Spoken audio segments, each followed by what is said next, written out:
Hello and welcome back. This year for Christmas I got a 3D printer, the Ender 3. And well, it's pretty cool. Here it is over here. And well, I've done a test print on it and it came out really well. But I just thought I'd give a little review of the printer and just my first impressions. First of all, it has a little bug where when you go to turn it on, like it won't turn on. So then you turn it off, the screen lights up, and then you flip it back on again, and it'll turn on. So that's just a little bug that I found that I have to deal with on a regular basis.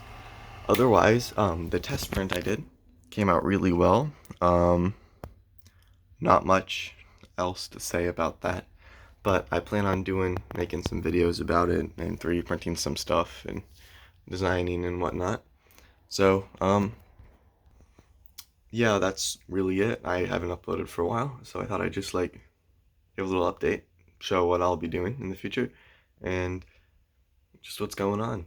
So, I'll catch you soon, hopefully, if I don't forget to make YouTube videos, because, I do that a lot.